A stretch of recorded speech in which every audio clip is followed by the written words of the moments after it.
सत श्री अकाल न्यूज़ 18 पंजाब हरियाणा हिमाचल तुसीं देख रहे हो गौरव शुक्ला मैं हां तुहाडे नाल ते इस बुलेटिन दा आगाज़ करन जा रहे हैं पंजाब दे नौजवानों दे लई एक वड्डी खबर जो पंजाब सरकार दे वल्लों ऐलान किया गया। पंजाब सरकार ने 1 लाख नौकरियां दा ऐलान कर दिता है पंजाब दे विच कि ਅਸੀਂ 1 लाख नौकरियां नौजवानों ਨੂੰ देवांगे आने वाले समय दे विच 6वें रोजगार मेले के दौरान मुख्यमंत्री कैप्टन अमरिंदर सिंह दे वल्लों ऐलान किया गया। वड्डी खबर है लाजमी तौर ते जिहड़े बेरोजगार नौजवान मुंडे कुड़ियां घर बैठे देख रहे होंगे इस समय न्यूज़ 18 ਨੂੰ ਤਾਂ ਉਹਨਾਂ ਦੇ ਲਈ ਇੱਕ ਸਕੂਨ ਵਾਲੀ ਖਬਰ ਜ਼ਰੂਰ ਹੈਗੀ ਹੈ। ਤੁਹਾਨੂੰ ਦੱਸ ਦਈਏ 1 ਲੱਖ ਸਰਕਾਰੀ ਨੌਕਰੀਆਂ, ਇਹ ਦੁਬਾਰਾ ਮੈਂ ਬੋਲ ਰਿਹਾ ਸਰਕਾਰੀ ਨੌਕਰੀਆਂ ਇਹ ਸਰਕਾਰ ਕਹਿ ਰਹੀ ਹੈ ਕਿਉਂਕਿ ਹੁਣ ਤੱਕ ਰੋਜ਼ਗਾਰ ਮੇਲਿਆਂ ਦੇ ਵਿੱਚ ਇਹੀ ਇਲਜ਼ਾਮ ਲੱਗਦੇ ਰਹੇ ਨੇ ਕਿ ਕੰਪਨੀਆਂ ਬੁਲਾ ਲੈਂਦੇ ਨੇ 5-5 ਹਜ਼ਾਰ ਦੀਆਂ ਨੌਕਰੀਆਂ ਹੁੰਦੀਆਂ ਨੇ ਉਹ ਨਹੀਂ ਚਾਹੀਦੀਆਂ पर हुण सरकार कह रही है कि असी 1 लाख सरकारी नौकरियां दवांगे। 6वें रोजगार मेले दौरान मुख्यमंत्री ने ऐलान किया है दलित नौजवानों की पढ़ाई का खर्चा भी पंजाब सरकार चुकेगी, दलित विद्यार्थियों को वजीफे भी दिते जाणगे। वड्डी खबर है, वड्डी खबर इस करके है क्योंकि जो सरकारी नौकरी बोल दिता जाता है तो उसके मतलब साफ तौर पर वड्डे कड्ढे जा सकते हैं क्योंकि इलैक्शन ईयर है। तुसीं कह सकते हो कि ऑलरेडी स्टार्ट हो चुके इलैक्शन ईयर पंजाब दे विच 2022 ਦੇ ਵਿੱਚ ਚੋਣਾਂ ਨੇ 2022 ਤਾਂ ਬਿਲਕੁਲ ਸਟਾਰਟਿੰਗ ਦੇ ਵਿੱਚ ਹੋ ਜਾਂਦੀਆਂ ਨੇ, ਇਸ ਕਰਕੇ ਤੁਸੀਂ 2021 ਨੂੰ ਹੀ ਇਲੈਕਸ਼ਨ ਈਅਰ ਸਮਝੋ। ਹੁਣ ਅਕਤੂਬਰ ਚੱਲ ਰਿਹਾ ਹੈ, ਨਵੰਬਰ ਦਸੰਬਰ ਤੋਂ ਬਾਅਦ 2021 ਦੀ ਸ਼ੁਰੂਆਤ ਹੋ ਜਾਏਗੀ ਤੇ ਉਸ ਤੋਂ ਬਾਅਦ ਤੁਸੀਂ ਸਮਝੋ ਕਿ ਵੱਡੇ ਲੀਡਰਾਂ ਦੇ ਪੰਜਾਬ ਦੇ ਵਿੱਚ ਡੇਰੇ ਤੇ ਫਿਰ ਸੌਗਾਤਾਂ ਮਿਲਣ ਦਾ ਸਿਲਸਿਲਾ ਸਭ ਕੁਝ ਨਜ਼ਰ ਆਏਗਾ। ਇਹ ਸਾਡੀ ਸਿਆਸਤ ਦਾ ਇੱਕ ਹਿੱਸਾ ਹੈ, ਇਸ ਦੇ ਵਿੱਚ ਕੋਈ ਕਿੰਤੂ ਪਰੰਤੂ ਨਹੀਂ ਹੈ ਕਿ ਇਸ ਤਰੀਕੇ ਨਾਲ ਹੀ ਪੰਜਾਬ ਦੀ ਜਾਂ ਕਿਸ ਦੇਸ਼ ਦੇ ਵਿੱਚ ਕਿਸੇ ਵੀ ਕੋਨੇ ਦੀ ਇਨਫੈਕਟ ਪੂਰੀ ਦੁਨੀਆ ਦੇ ਵਿੱਚ ਇਸ ਤਰੀਕੇ ਨਾਲ ਹੀ ਸਿਆਸਤ ਚੱਲਦੀ ਹੈ ਕਿ ਜਦੋਂ ਇਲੈਕਸ਼ਨ ਦੇ ਬਿਲਕੁਲ ਨਜ਼ਦੀਕ ਪਹੁੰਚ ਜਾਂਦੇ ਨੇ ਸਿਆਸਤਦਾਨ ਸਰਕਾਰਾਂ ਤਾਂ ਉਸ ਸਮੇਂ ਜ਼ਰੂਰ ਯਾਦ ਕੀਤਾ ਜਾਂਦਾ ਕਿ ਕਿਸ ਤਰੀਕੇ ਦੇ ਨਾਲ ਹੁਣ ਜਿਹੜਾ ਅੱਗੇ ਤੋਰਿਆ ਜਾਵੇ ਜਾਂ ਫਿਰ ਆਪਣੇ ਵੱਲ ਕਰਨ ਦੀ ਕੋਸ਼ਿਸ਼ ਕੀਤੀ ਜਾਵੇ।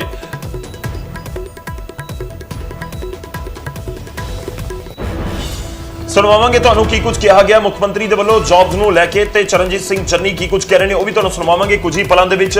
ਪਰ ਵੱਡੀ ਖਬਰ ਹੈ ਇਸ ਕਰਕੇ ਵੀ ਲਾਜ਼ਮੀ ਹੋ ਜਾਂਦੀ ਹੈ ਦੱਸਣੀ ਤੇ ਸਮਝਾਉਣੀ ਕਿ ਸਰਕਾਰ ਇਸ ਸਮੇਂ ਕਹਿ ਕੀ ਰਹੀ ਹੈ। ਇਲੈਕਸ਼ਨ ਤੋਂ ਪਹਿਲਾਂ 2022 ਤੋਂ ਪਹਿਲਾਂ ਇੱਕ ਵੱਡਾ ਐਲਾਨ ਤੁਸੀਂ ਕਹਿ ਸਕਦੇ ਹੋ ਜੇ 1 ਲੱਖ ਨੌਕਰੀਆਂ ਦਾ ਜ਼ਿਕਰ ਸਰਕਾਰ ਦੇ ਵੱਲੋਂ ਕੀਤਾ ਗਿਆ ਤਾਂ ਇਸ ਦਾ ਇੱਕ ਮਤਲਬ ਇਹ ਵੀ ਕੱਢਿਆ ਜਾ ਸਕਦਾ ਹੈ ਕਿ ਇਹ ਸਪਸ਼ਟ ਤੌਰ ਤੇ ਨਹੀਂ ਕਿਹਾ ਕਿ ਅਸੀਂ ਅਗਲੇ 1 ਸਾਲ ਦੇ ਵਿੱਚ ਸਾਰਿਆਂ ਨੂੰ ਵੰਡ ਦੇਵਾਂਗੇ ਸਰਕਾਰੀ ਨੌਕਰੀਆਂ।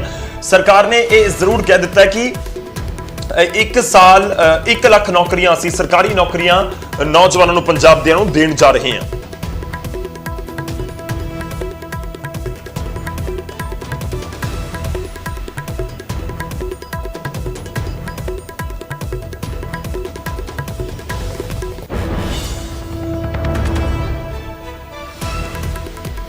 ਤਾਂ 1 ਲੱਖ ਸਰਕਾਰੀ ਨੌਕਰੀਆਂ ਦਾ ਐਲਾਨ ਪੰਜਾਬ ਸਰਕਾਰ ਦੇ ਵੱਲੋਂ ਕੀਤਾ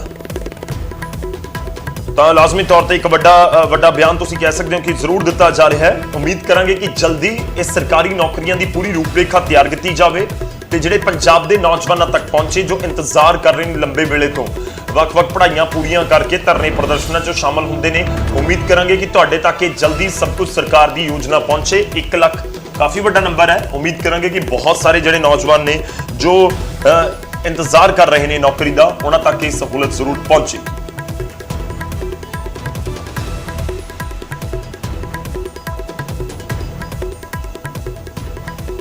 ਹੁਣ ਅੱਗੇ ਵਧਿਆਂ ਤੇ ਗੱਲ ਹੋਵੇਗੀ ਕਿਸਾਨਾਂ ਦੇ ਅੰਦੋਲਨ ਦੀ। ਕਿਸਾਨਾਂ ਦੇ ਅੰਦੋਲਨ ਦੇ ਵਿਚਾਲੇ ਇਸ ਸਮੇਂ ਪੰਜਾਬ ਦੀ ਸਿਆਸਤ ਉਬਾਲੇ ਮਾਰ ਰਹੀ ਹੈ। ਇਲਜ਼ਾਮ ਤਰਾਸ਼ੀਆਂ ਦਾ ਦੌਰ ਜਾਰੀ ਹੈ ਪਰ ਇਸ ਸਭ ਦੇ ਵਿਚਾਲੇ ਕੇਂਦਰੀ ਰਾਜ ਮੰਤਰੀ ਹਰਦੀਪ ਪੁਰੀ ਦੇ ਵੱਲੋਂ ਵੱਡਾ ਬਿਆਨ ਦਿੱਤਾ ਗਿਆ ਹੈ। ਗੁੰਡਾਗਰਦੀ ਵਾਲੇ ਬਿਆਨ ਦੇ ਉੱਤੇ ਸਫਾਈ ਹਰਦੀਪ ਪੁਰੀ ਹੁਣ ਦਿੰਦੇ ਹੋਏ ਨਜ਼ਰ ਆ ਰਹੇ ਨੇ। ਜੀ ਹਾਂ, ਹਰਦੀਪ ਪੁਰੀ ਦੇ ਵੱਲੋਂ ਸਫਾਈ ਦਿੱਤੀ ਗਈ ਹੈ ਤੇ ਕਿਹਾ ਗਿਆ ਕਿ ਗੁੰਡਾਗਰਦੀ ਦਾ ਜਿਹੜਾ ਇਸਤੇਮਾਲ ਸ਼ਬਦ ਦਾ ਇਸਤੇਮਾਲ ਕੀਤਾ ਸੀ ਉਹ ਕਿਸਾਨਾਂ ਨੂੰ ਨਹੀਂ ਬਲਕਿ ਕਾਂਗਰਸੀਆਂ ਨੂੰ ਕਿਹਾ ਸੀ ਗੁੰਡਾ। ਸੜਕਾਂ ਤੇ ਟਰੈਕਟਰ ਸਾੜਨਾ ਗੁੰਡਾਗਰਦੀ ਹੈ। ਰਾਹੁਲ ਗਾਂਧੀ ਦੇ ਪੰਜਾਬ ਦੌਰੇ ਤੇ ਵੀ ਹਰਦੀਪ ਪੁਰੀ ਨੇ ਤੰਜ ਕੱਸਿਆ। ਉਹਨਾਂ ਨੇ ਕਿਹਾ ਕਿ ਸੋਫੇ ਵਾਲੇ ਟਰੈਕਟਰ ਤੇ ਪ੍ਰਦਰਸ਼ਨ ਨਹੀਂ ਸਿਆਸੀ ਟੂਰਿਜ਼ਮ ਹੁੰਦਾ ਹੈ ਅਤੇ ਪੁਰੀ ਨੇ ਅਕਾਲੀ ਦਲ ਤੇ ਵੀ ਕਿਸਾਨਾਂ ਨੂੰ ਗੁੰਮਰਾਹ ਕਰਨ ਦਾ ਇਲਜ਼ਾਮ ਮੜ ਦਿੱਤਾ ਹੈ। ਅਕਾਲੀ ਖੇਤੀ ਬਿੱਲਾਂ ਦਾ ਕੁਝ ਦਿਨ ਪਹਿਲਾਂ ਤੱਕ ਸਮਰਥਨ ਕਰ ਰਹੇ ਸਨ, ਹੁਣ ਵਿਰੋਧ ਕਰ ਰਹੇ ਨੇ ਤਾਂ ਜ਼ਬਰਦਸਤ ਵਿਰੋਧ ਤਾਂ ਸਾਫ਼ ਤੌਰ ਦੇ ਉੱਤੇ ਅਕਾਲੀ ਦਲ ਨੇ ਕੀਤਾ ਹੈ। ਪਰ ਦੂਜੇ ਪਾਸੇ ਹੁਣ ਇਸ ਨੂੰ ਲੈ ਕੇ ਸਿਆਸਤ ਵੀ ਜਾਰੀ ਹੈ। ਹਰਦੀਪ ਪੁਰੀ ਨੇ ਇੱਕ ਬਿਆਨ ਦਿੱਤਾ, ਗੁੰਡਾਗਰਦੀ ਸ਼ਬਦ ਦਾ ਇਸਤੇਮਾਲ ਕੀਤਾ ਤੇ ਹੁਣ ਹਰਦੀਪ ਪੁਰੀ ਦੇ ਵੱਲੋਂ ਕਿਹਾ ਜਾ ਰਿਹਾ ਕਿ ਇਹ ਗੁੰਡਾਗਰਦੀ ਵਾਲਾ ਵਰਡ ਅਸੀਂ ਕਾਂਗਰਸੀਆਂ ਦੇ ਲਈ ਵਰਤਿਆ ਸੀ ਕਿਸਾਨਾਂ ਦੇ ਲਈ ਨਹੀਂ।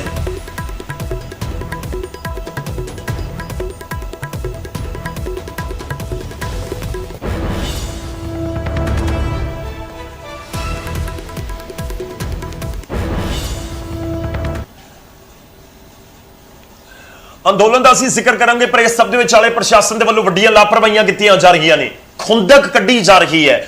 ਉਸ ਦੇ ਨਾਲ ਜੁੜੀ ਹੋਈ ਵੱਡੀ ਖਬਰ ਹੈ ਬਠਿੰਡਾ ਤੋਂ। ਜੀ ਹਾਂ, HIV पॉजिटिव शख्स का खून एक बच्चे ਨੂੰ ਚੜਾ ਦਿੱਤਾ ਗਿਆ ਜ਼ਿੰਦਗੀ ਦੇ ਨਾਲ ਖਿਲਵਾੜ ਕੀਤਾ ਗਿਆ ਇਸ ਬੱਚੇ ਦੀ ਜ਼ਿੰਦਗੀ ਦੇ ਨਾਲ ਵੱਡੀ ਖਬਰ ਹੈ ਬਠਿੰਡਾ ਸਿਵਲ ਹਸਪਤਾਲ ਦੇ ਬਲੱਡ ਬੈਂਕ ਦੀ ਵੱਡੀ ਲਾਪਰਵਾਹੀ ਸਾਹਮਣੇ ਆਈ ਹੈ HIV ਪੋਜ਼ਿਟਿਵ ਦਾ ਬਲੱਡ 7 ਸਾਲ ਦੇ ਮਾਸੂਮ ਨੂੰ ਲਗਾ ਦਿੱਤਾ ਗਿਆ ਚੜਾ ਦਿੱਤਾ ਗਿਆ ਇੱਕ ਮਹਿਲਾ ਨੂੰ ਵੀ ਲਗਾਇਆ ਗਿਆ ਸੀ ਪੋਜ਼ਿਟਿਵ ਬਲੱਡ ਨਿਊਜ਼ 18 ਦੇ ਕੋਲ ਜਾਂਚ ਕਮੇਟੀ ਦੀ ਐਕਸਕਲੂਸਿਵ ਕਾਪੀ ਹੈ ਜਾਂਚ ਰਿਪੋਰਟ ਦੇ ਵਿੱਚ ਬਲੱਡ ਬੈਂਕ ਦੇ 3 ਮੁਲਾਜ਼ਮ ਦੋਸ਼ੀ ਪਾਏ ਗਏ ਨੇ ਰਿਪੋਰਟ ਮੁਤਾਬਕ ਮੈਂ ਇੱਕ ਤੁਹਾਨੂੰ ਦੱਸਾਂਗਾ ਪੂਰਾ ਮਾਮਲਾ ਕੀ ਹੈ ਕਿਵੇਂ ਜਾਂਚ ਰਿਪੋर्ट ਕੀ ਕਹਿ ਰਹੀ ਹੈ ਜਾਂਚ ਰਿਪੋਰਟ ਕਹਿੰਦੀ ਹੈ ਕਿ ਬਠਿੰਡਾ ਸਿਵਲ ਹਸਪਤਾਲ ਦੀ ਬਲੱਡ ਬੈਂਕ ਦੇ ਵਿੱਚ ਤੈਨਾਤ ਸੀਨੀਅਰ ਮੁਲਾਜ਼ਮ ਵੱਲੋਂ ਹੀ ਆਪਣੀ ਮਹਿਲਾ ਮੁਲਾਜ਼ਮ ਤੋਂ ਬਦਲਾ ਲੈਣ ਦੇ ਲਈ ਦੁਬਾਰਾ ਸੁਣੋ ਇੱਕ ਮੁਲਾਜ਼ਮ ਆਪਣੀ ਮਹਿਲਾ ਮੁਲਾਜ਼ਮ ਦੇ ਨਾਲ ਜੋ ਸਾਥੀ ਮਹਿਲਾ ਮੁਲਾਜ਼ਮ ਹੈ ਉਸ ਤੋਂ ਬਦਲਾ ਲੈਣ ਦੇ ਲਈ ਸਾਜ਼ਿਸ਼ ਦੇ ਤਹਿਤ ਜਾਣਬੁੱਝ ਕੇ HIV ਪੋਜ਼ਿਟਿਵ ਮਰੀਜ਼ ਦਾ ਬਲੱਡ 7 ਸਾਲ ਦੀ ਬੱਚੀ ਨੂੰ ਲਗਾ ਦਿੰਦਾ ਹੈ ਤੇ ਬਾਅਦ ਦੇ ਵਿੱਚ ਖੁਦ ਹੀ HIV ਬਲੱਡ ਹੋਣ ਦਾ ਖੁਲਾਸਾ ਕਰਦਿਆਂ ਮਹਿਲਾ ਮੁਲਾਜ਼ਮ ਦੀ ਸ਼ਿਕਾਇਤ ਕਰਕੇ ਕਾਰਵਾਈ ਦੀ ਮੰਗ ਵੀ ਕਰ ਦਿੱਤੀ हद हो गई इंतहा हो गई कि किसी नाल बदला लेना होवे 7 साल दे मासूम नूं निशाना बना दिता जावे HIV की है एड्स की है दस्सण दी जरूरत नहीं किया जाता है कि एक सरिंज जेकर यूज की होवे किसी HIV पॉजिटिव शख्स ने तो किसी होर आम शख्स नूं लगा दी जावे तो बहुत खतरा हुंदा HIV होण दा पर देखो इत्थे पूरी साजिश रची गई एक साथी महिला मुलाजम दे खिलाफ कार्रवाई करवाउण दे लई एक मासूम दी जिंदगी दे नाल खिलवाड़ करके ते जांच रिपोर्ट दी साडे कोल एक्सक्लूसिव कॉपी भी हैगी है 3 मुलाजम दोषी पाए गए ने उम्मीद करांगे सख्त कार्रवाई होवे इन्हां दे खिलाफ देखना होवेगा किवें दी कार्रवाई कीती जांदी है ते इस विचाले दुआ उस 7 साल दे मासूम दे लई भी जिस दी जिंदगी दे नाल ए साजिश ਕਿਸੇ ਦੇ ਖਿਲਾਫ ਸੀ ਤੇ ਉਸ ਦੀ ਜ਼ਿੰਦਗੀ ਦੇ ਨਾਲ ਇੰਨਾ ਵੱਡਾ ਖਿਲਵਾੜ ਕੀਤਾ ਗਿਆ ਸੁਣਵਾਉਂਦੇ ਤੁਹਾਨੂੰ ਕੀ ਕੁਝ ਕਹਿ ਰਹੇ ਨੇ ਇਸ ਪੂਰੇ ਮਾਮਲੇ ਦੇ ਉੱਤੇ ਜਿਹੜੇ ਬਿਆਨ ਸਾਹਮਣੇ ਆਏ ਨੇ CMO ਤੇ ਹੋਰ ਅਧਿਕਾਰੀਆਂ ਦੇ ਬਹੁਤ ਵੱਡੀ ਅਣਗਹਿਲੀ ਬਹੁਤ ਵੱਡੀ ਲਾਪਰਵਾਹੀ ਤੇ ਇੱਕ ਕ੍ਰਾਈਮ ਜਿਹੜਾ ਇਹਨਾਂ ਦਾ ਸਾਹਮਣੇ ਆਇਆ ਹੈਗਾ ਇਹਨਾਂ ਨੇ ਪਿਛਲੀ ਮਈ ਦੇ ਵਿੱਚ ਆਹੀ 2020 ਮਈ ਦੇ ਵਿੱਚ ਕਿਸੇ ਡੋਨਰ ਨੂੰ ਇੱਥੇ ਕਾਲ ਆਈ ਵੀ ਕਿਸੇ ਲੇਡੀ ਨੂੰ ਜਿਸ ਦੇ ਵੀ ਸਰੀਰ ਵਿੱਚ ਖੂਨ ਦੀ ਕਮੀ ਹੈ ਉਹਨੂੰ ਬਲੱਡ ਚਾਹੀਦਾ ਔਰ ਡੋਨਰ ਵਿਚਾਰਾ ਇੱਥੇ ਆਪਦਾ ਬਲੱਡ ਡੋਨੇਟ ਕਰਕੇ ਚਲਾ ਗਿਆ ਉਸ ਤੋਂ ਬਾਅਦ ਬਲੱਡ ਬੈਂਕ ਵੱਲੋਂ ਉਹਦੇ ਬਲੱਡ ਦੇ ਟੈਸਟ ਕੀਤੇ ਗਏ ਲੇਕਿਨ ਟੈਸਟ ਦੀ ਰਿਪੋਰਟ ਦੀ ਵੇਟ ਕੀਤੇ ਬਗੈਰ ਜਿਹੜਾ ਉਹ ਬਲੱਡ ਹੈਗਾ ਉਹ ਇੱਕ ਉਸ ਲੇਡੀ ਨੂੰ ਇਸ਼ੂ ਕਰ ਦਿੱਤਾ ਗਿਆ ਉਹ ਬਲੱਡ ਜਦੋਂ ਲੇਡੀ ਦੇ ਚੜ ਗਿਆ ਉਸ ਤੋਂ ਬਾਅਦ ਇਹਨਾਂ ਨੇ ਟੈਸਟਾਂ ਦੀ ਰਿਪੋਰਟ ਦੇ ਉੱਤੇ ਗੌਰ ਕੀਤਾ ਕਿ ਜਿਹੜਾ ਬੰਦਾ ਉਹ ਬਲੱਡ ਦੇ ਕੇ ਗਿਆ ਸੀ ਉਹ HIV ਪੋਜ਼ਿਟਿਵ ਸੀਗਾ ਮਤਲਬ ਉਹ ਏਡਜ਼ ਰੋਗੀ ਸੀਗਾ ਜਿਹੜਾ ਕਿ ਉਹ ਬਲੱਡ ਡਿਸਟਰੋਏ ਹੋਣਾ ਬਣਦਾ ਸੀਗਾ ਤੇ ਇਹਨਾਂ ਨੇ ਉਹ ਜਿਹੜਾ ਲੇਡੀ ਨੂੰ ਵੀ ਜਿਹੜਾ HIV ਪੋਜ਼ਿਟਿਵ ਕਰਤਾਗਾ ਉਸ ਤੋਂ ਬਾਅਦ ਵੱਡੀ ਮੂਰਖਤਾ ਇਹ ਰਹੀ ਵੀ ਇਹਨਾਂ ਨੇ ਨਾ ਤਾਂ ਉਸ ਲੇਡੀ ਨੂੰ ਦੱਸਿਆ ਨਾ ਉਸ ਲੇਡੀ ਦੇ ਪਰਿਵਾਰ ਦੇ ਕਿਸੇ ਮੈਂਬਰ ਨੂੰ ਦੱਸਿਆ ਤੇ ਨਾ ਹੀ ਇਹਨਾਂ ਨੇ ਉਸ ਬਲੱਡ ਡੋਨਰ ਨੂੰ ਦੱਸਿਆ ਇਹਨਾਂ ਨੇ ਮਤਲਬ ਇਹ ਬਿਲਕੁਲ ਆਪਣੇ ਨਾ ਹੀ ਸਮੂਹ ਸਾਹਿਬ ਦੇ ਧਿਆਨ ਚ ਲਿਆਂਦਾ ਤੇ ਨਾ ਹੀ ਸਾਡੇ ਧਿਆਨ ਚ ਲਿਆਂਦਾ ਨਹੀਂ ਜੇ ਕਿਤੇ ਇਹ ਪਹਿਲਾਂ ਪਤਾ ਹੁੰਦਾ we could have take preventive measures ਇਸ ਤੋਂ ਪਹਿਲਾਂ ਹੁਣ ਜਦੋਂ ਸਾਡੇ ਧਿਆਨ ਚ ਆਇਆ ਇਸ ਇਨਕੁਆਇਰੀ ਕੀਤੀ ਹੈ ਇਹਦੇ ਵਿੱਚ ਤਿੰਨਾਂ ਦੇ ਵਿੱਚ ਜਿਹੜੇ ਹੈਗੇ ਦੋਨੋਂ ਲੈਬ ਟੈਕਨੀਸ਼ੀਅਨ ਤੇ BTO ਜਿਹੜੇ ਹੈਗੇ ਇਹ ਬਿਲਕੁਲ ਇਹ ਆਪਣੀ ਡਿਊਟੀ ਠੀਕ ਨਾ ਕਰਨ ਦੇ ਜਿਹੜੇ ਹੈਗੇ ਕਹਿ ਸਕਦੇ ਹਾਂ ਕਲਪਰੇਟ ਪਾਏ ਗਏ ਨੇ ਜਿਹੜੀ ਪ੍ਰੀਲਿਮਿਨਰੀ ਸਾਡੀ ਇਨਕੁਆਇਰੀ ਹੈ ਉਹਦੇ ਵਿੱਚ ਇਹ ਹੁਣ ਅੱਗੇ ਵਧਦੇ ਅਗਲੀ ਖਬਰ ਦਾ ਰੁਖ ਕਰਦੇ ਹਾਂ ਤੇ 328 ਪਾਵਨ ਸਰੂਪਾਂ ਦੇ ਮਾਮਲੇ ਦੇ ਵਿੱਚ ਪ੍ਰਦਰਸ਼ਨ ਧਰਨੇ ਲਗਾਤਾਰ ਜਾਰੀ ਨੇ ਸਭ ਦੇ ਵਿਚਾਲੇ ਰਿਪੋਰਟ ਜਨਤਕ ਕਰ ਦਿੱਤੀ ਗਈ ਹੈ SGPC ਦੇ ਵੱਲੋਂ ਜਿਹੜੀ ਪੂਰੀ ਰਿਪੋਰਟ ਆ ਵੀ ਜਨਤਕ ਕਰ ਦਿੱਤੀ ਗਈ ਹੈ ਸਿੱਖ ਜਥੇਬੰਦੀਆਂ ਦੇ ਵੱਲੋਂ ਹੁਣ FIR ਦਰਜ ਕਰਨ ਦੀ ਮੰਗ ਇਸ ਪੂਰੇ ਮਾਮਲੇ ਦੇ ਵਿੱਚ ਕੀਤੀ ਜਾ ਰਹੀ ਹੈ ਵੱਡੀ ਖਬਰ ਹੈ 328 ਪਾਵਨ ਸਰੂਪਾਂ ਨੂੰ ਲੈ ਕੇ ਲਗਾਤਾਰ ਜਿਹੜੀਆਂ ਸਿੱਖ ਜਥੇਬੰਦੀਆਂ ਨੇ ਉਹ ਸਵਾਲ ਚੁੱਕ ਰਹੀਆਂ ਨੇ ਕਿ ਕਿੱਥੇ ਨੇ ਪਾਵਨ ਸਰੂਪ ਕਿਹੜੀ ਮਰਿਆਦਾ ਦੇ ਤਹਿਤ ਰੱਖੇ ਗਏ ਨੇ ਮਰਿਆਦਾ ਦੇ ਤਹਿਤ ਰੱਖੇ ਵੀ ਗਏ ਨੇ ਜਾਂ ਨਹੀਂ ਰੱਖੇ ਗਏ ਕਿਹਨਾਂ ਦੇ ਕੋਲ ਨੇ ਪੂਰੀ ਜਾਣਕਾਰੀ ਦਿੱਤੀ ਜਾਵੇ ਤੇ ਹੁਣ ਸਿੱਖ ਜਥੇਬੰਦੀਆਂ ਦਾ ਗੁੱਸਾ ਵੱਧਦਾ ਹੋਇਆ ਨਜ਼ਰ ਆ ਰਿਹਾ ਹੈ ਸਿੱਖ ਜਥੇਬੰਦੀਆਂ ਵੱਲੋਂ FIR ਦਰਜ ਕੀਤੇ ਜਾਣ ਦੀ ਮੰਗ ਕੀਤੀ ਗਈ ਹੈ ਦੋਸ਼ੀਆਂ ਦੇ ਖਿਲਾਫ ਸਖਤ ਕਾਰਵਾਈ ਕੀਤੀ ਜਾਵੇ SGPC ਦਫ਼ਤਰ ਦੇ ਬਾਹਰ ਸਿੱਖ ਜਥੇਬੰਦੀਆਂ ਦਾ ਧਰਨਾ ਜਾਰੀ ਹੈ ਜਲਦੀ ਮੀਟਿੰਗ ਕਰ ਅਗਲੀ ਰਣਨੀਤੀ ਹੁਣ ਉਹ ਤਿਆਰ ਕਰਨਗੇ ਇਸ ਪੂਰੇ ਮਾਮਲੇ ਤੇ